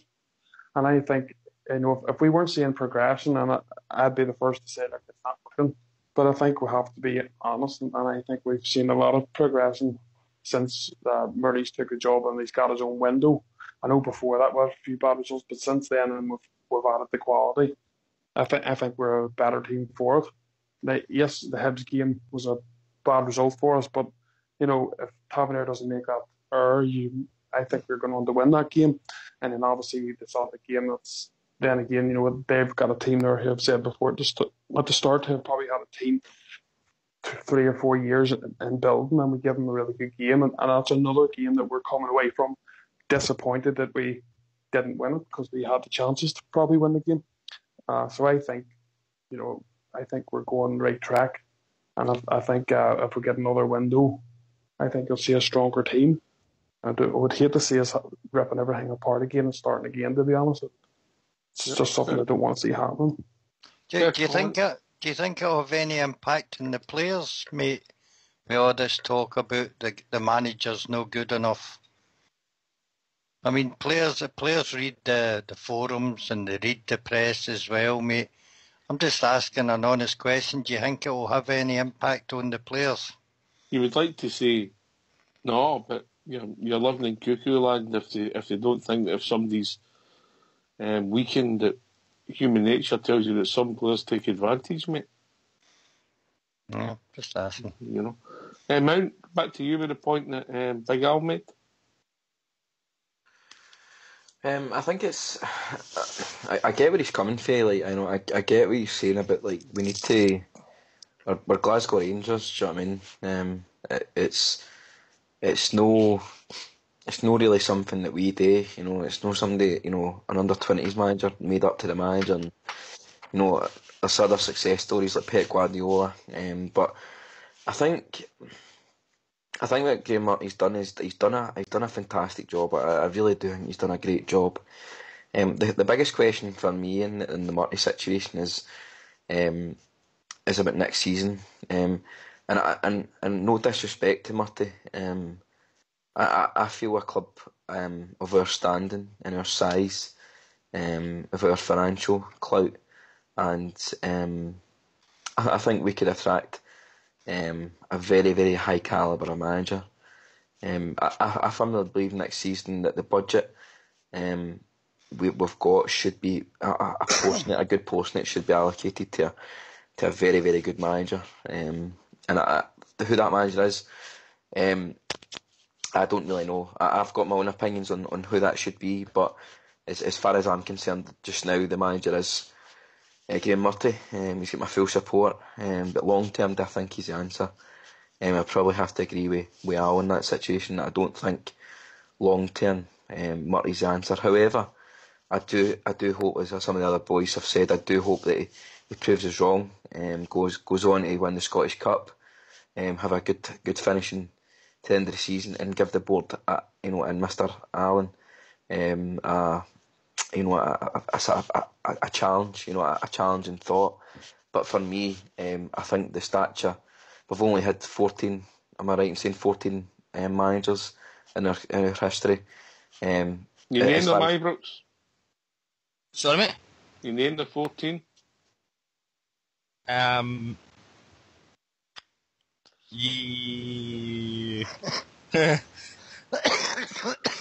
will hold judgment.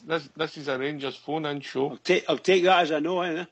Right. No. Phone back in, you can name them. Just two, then you've got them on your arm. Just quickly on, I'll just finish up this point, right? I think for me, the manager of Glasgow Rangers is got to be somebody of a high calibre. We've had fantastic managers, because that's what our club's been based on, because we're the most successful team in the world. We know how to pick good managers. We know how to get the best of the best in Scotland, and that's what we need to get back to, guys. We need to get the best talent in Scotland, which we're doing. We need to get the best manager we possibly can attract for the money that we've got, and we've got the best fan base and the best fans in the world. So us as fans are doing everything we can. Quite right, mate. The board sort this out and get a right top drawer manager and get us back up there. In my opinion, I'll shut up now. I'll shut up. Oh, thank God. Cheers for that. Right, William Moulton first. Who was second, Ibrox? Sorry, mate, right, sorry. I was on mute there, sorry. William Moulton was first. Who was second? Bill Struth. Well done. Number 3. Scott Simon. Put Google away. I'm not going to Google up. Come Put on, you. Google away. You liar. You told me to go and get a tattoo. Come on. Denver, I've got a slightly different point. I'm wearing the Mount cap. I hope that Graham Murray goes in a run and the conversation disappears, but the trouble is, if we get one bad result, I think the thing's going to gain momentum. I think it's going to be difficult if we get one bad result, be it the Kilmarnock game or the Dundee game away or something like that. I think the clamour will be too loud and the board will react. You know yourself, Ox, that the fans will make a decision ultimately. That's what happens, you know. It's bad results at Ibrox. It's results at Ibrox, mate. They're killing us. Aye. You know, our waveform's pretty good. Mount, you know that, mate. Our waveform's all right. It's the Ibrox results. That's it, mate. You know, it's.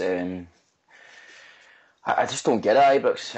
I think it's the mentality and maybe a system, but it's it's just mental, mate. How things go that way, you know, it's just mental. Number 7, Ibrox. Number 7. I couldn't tell you that, mate. That's no hard, mate. That's cheating. That is cheating. I'm not playing anywhere. I'm taking my game away and I'm not playing anywhere. That's it. You couldn't look down the list fast enough there. That's it. Well, I hope we don't have to have this conversation, because I even think Al wants Graham Murray to win every game for new to the season, and we go in a row and we get behind them. But social media has such a big impact on our every aspect of life now, and football management's no different. But we'll see where it takes us, and it'll be interesting how it pans out. So Kilmarnock, Saturday. Who plays up front? Fox. Morelos, mate. Morelos. All right, okay. What about yourself, Denver? I think it depends on wee Morelos' head. You know, the manager will see how he was, how he's been affected with that miss on last Sunday. I would like to see Morelos starting, but I've got a sneaky Cummins will start this one. Bridgeman? Well, I would love Cummings to play. I think he would have to obviously make changes. Morelos, for me, every day of the week and twice on a Sunday. I think that Cummings must get a chance. And I think Windass may be the man that's left out. All right. Mount? I hope the wee man Morelos doesn't get dropped. I would drop Windass from the team. I would play Morelos in behind Cummings. Cummings leading the line. He'll bag his goals. The chances that will inevitably come because the amount of chances we do create from the wings. You know, Candias creates 2 obvious goal scoring chances every game. That's when the wee man Cummings will put it away and maybe takes the pressure off young Alfredo. But just positive. Just get the young lad out there, keep playing him. It'll come good. You know, it will come good. All right. Ulster? I think Morelos will play. Cummings is another thing. I don't know. He maybe try and fit Cummings in there somehow. But with the 3 in the field for Kilmarnock, I think we're gonna have to watch that one. So I'll go for Fox's first one. I think you'll maybe see Morelos maybe just behind Cummings, so I'd go for that. Why not? Go for a punt. Buffalo, I was going to say. Ibrox loyal? Aye, well, you know, mate, I'm a great fan of Morelos, mate, and I'd be stick playing them. And can I give you some stats on why I would continue playing them? 28 games, 13 goals, 5 assists, a goal every 162 minutes, mate. And it's not only for the goals that he does score. We know that he's missed a lot in the last couple of games, but the sheer thing is his whole entire work rate. He'll set you up goals, he'll hustle and bustle the opposition's defenders, and that allows other people's into the game as well, and people on the obviously taking that into account, and they really have to do it, mate, because he's my best striker at the club at this moment in time. Whether he's the best finisher at this club in this moment in time, some people may differ. Mm-hmm. What's his percentage then? Goals per game? I shot myself in the foot with that one, didn't I? You have to be ready for these things. Well, that's a fair comment, but Cummings must have scored about 5 and 10. Let me just check that. Yeah, because he scored a hat-trick against Falkirk, didn't he? Scored against Ayr. An easy percentage for you, Ibrox. Aye, he is. 5 and 10, Ibrox. Come on. Well, that's half, isn't it? That's half. Hey, so that's a fraction, mate. That's a fraction, mate.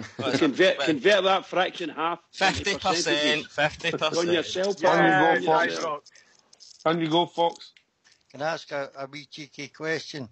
All right. Cummings starts at the weekend, mate. Uh-huh. Scores a goal in the first couple of minutes and does nothing after the game. Nothing else in the rest of the game. Will he get the same grief as Josh Wynn does? No. Come next Monday? Okay, no. Just asking. Right. Different role. No. I'll tell you why, mate. He's not been anonymous game after game after game. Bridgeman? No, he has not. That's the truth, you know.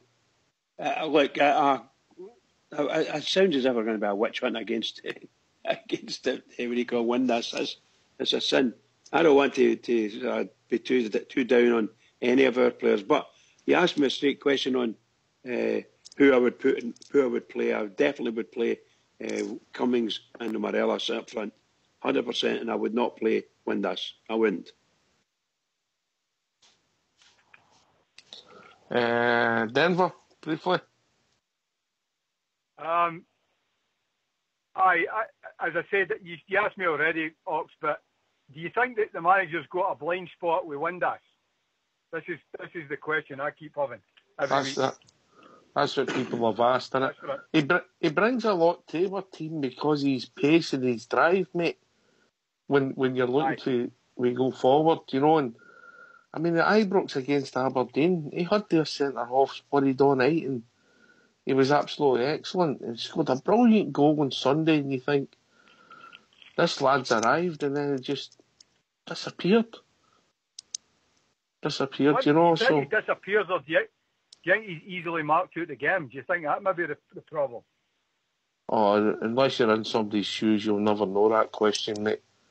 Aye, that's you know, unless you're there.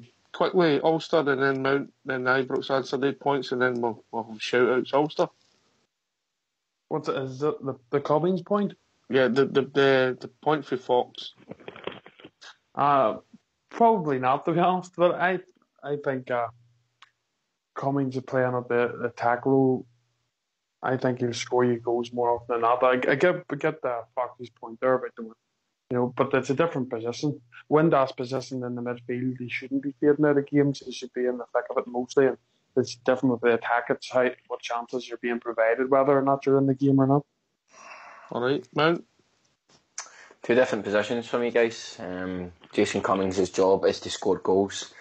On Sunday, Windass's role was to be the middleman and get back and be that third midfielder when the transitions were happening.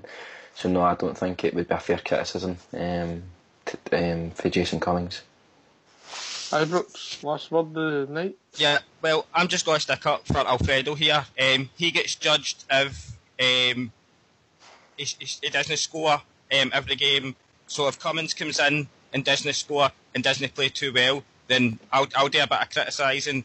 But for the sheer fact of the Windass thing as well, if you're going to drop Windass, you bring Morales back into the Windass role and let Cummins play up front, because that's the way it's going to work out well for the whole entire team. So, anyway, we've reached that time of the evening. Denver Bears, shout out. Just to the Rangers fans all over the world, more importantly, the Rangers players and management. The last Sunday's gone. We can't change that. Let's look forward and get a result on Saturday. So, all the best. We are the people, boys. Cheers, big man. Ulster? Yeah, just quickly, a shout out to the Rangers fans. There's a thing here that Lynn Rigby, mother of Lee Rigby, there's a thing in the Sun. I know we don't like it, but if you want to have it, to check it out, it's a lovely piece. It's put up of how great the fans have been and people in the club and how much money they've raised for his memory. And she's saying they're about being like a second home, and it's like her second family now, the Rangers fans. So well done, everybody who does any fundraising for that. Cheers, mate. Ibrox? Can I just give a big shout out to my maths tutor? She's obviously doing well. And to the Rangers fans, Mr. Murray, into the squad, can I just say, roll on Saturday, give us a result to build into another run at the end of the season, win the Scottish Cup, and the season's out. Brilliant, Ibrox. Mount? Can I just give a big shout out to the Garrahull Loyal bus who's been running from the Springy. Anybody needs to get on the bus, give a shout, or give somebody a shout on the show and I'll sort you out. Cheers. Fox? Just a wee shout out to people listening on YouTube or Facebook. Come in and join the main site at RangersRadio.online. There's a great debate goes on in the lobby all night, and you'll have a better time with a better quality of stream to listen to. Thank you. Bridgeman? Oh, can I just say, I like to echo everybody's shout-outs, and I'd dearly love to say just this, to all the Rangers fans all over the world, and particularly the Rangers fans on here on Rangers Radio, all stalwarts, all true blues, every single one of us, we need to keep it going for the Rangers because we're going to need it. Tough games coming up. Keep it going, everybody. Can I thank everybody who joined the show, particularly Denver and Big Al, our global ambassador over in Roz, Ibrox Loyal, Bridgeman, Fox, Mount Vernon, and the one and only Big Ulster. This has been Rangers Radio. We'll be back tomorrow night for 40 ounce of Friday at 9 o'clock, talking about all things Rangers. Take it away, Fox.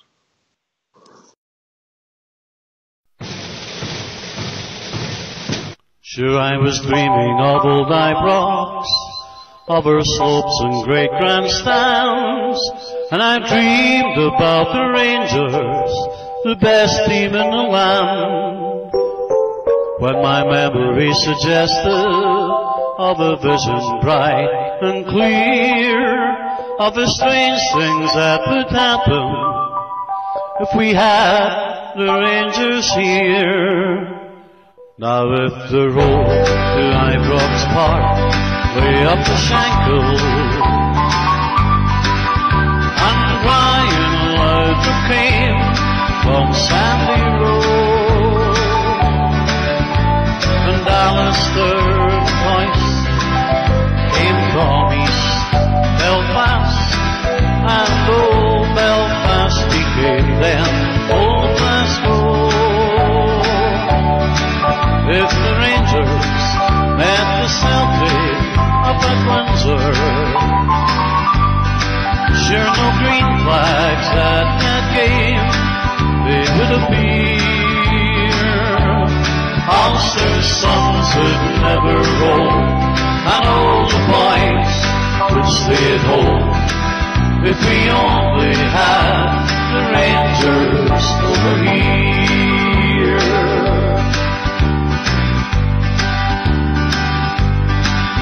I dreamed about her Ulster men who wore the shirt of blue, Bertie Manders and Sam English, Norrie Hamilton, the Campbells too. I have dreamed of Whitey McDonald, who came from Lisburn town, and the greatest Billy Simpson, who never let them down. Now if the road to Ibrox Park way up the Shankill,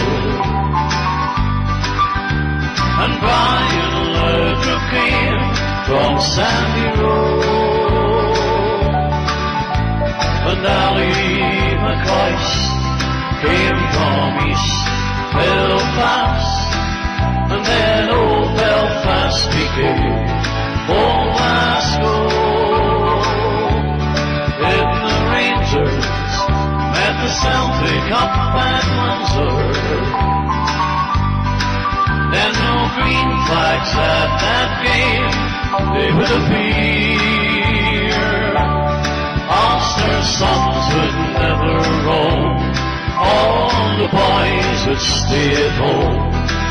If we only had the Rangers over here,